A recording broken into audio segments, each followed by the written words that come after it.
Hey, welcome to Tutorial Lore. This video explains Ford Fiesta turbocharger problems and discusses potential issues that can affect turbocharged variants of the Fiesta across certain model years and markets where turbo engines are offered. Turbocharger problems generally relate to how the turbo manages airflow and boost pressure to improve engine performance and efficiency. In the Ford Fiesta, turbocharger-related concerns may present as reduced power, inconsistent acceleration, unusual noises, or warning indicators, depending on engine type and driving conditions. Not all Fiesta models are turbocharged, and this topic only applies to versions equipped with a factory turbo engine. One verified area of concern involves turbocharger wear over time, which may be influenced by oil quality, oil change intervals, and driving habits. Insufficient lubrication can contribute to accelerated wear of internal turbo components.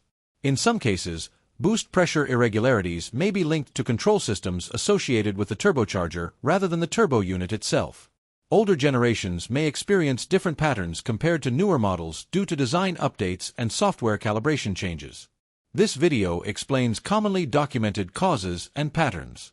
Some cases can vary by model year, mileage, or prior repairs, so this information may not apply to every vehicle. A certified mechanic or dealership should be consulted for vehicle-specific diagnosis. Possible solutions depend on accurate diagnosis and may include inspection of the turbocharger system, checking related control components, and ensuring proper engine oil maintenance. Preventive maintenance and following manufacturer service guidelines are often emphasized when addressing turbo-related concerns.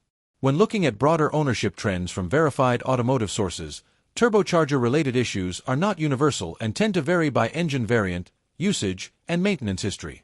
Some model years show fewer concerns due to updated components, while others may require closer attention as mileage increases. In conclusion, Ford Fiesta turbocharger problems can vary widely based on engine type, model year, and driving conditions. Not every Fiesta will experience these issues, and accurate inspection is essential before drawing conclusions. If you do not understand something or have any questions, leave a comment below. This is not a commercial or paid promotion, but an informational video. If you have any copyright concerns or inquiries, refer to description for email.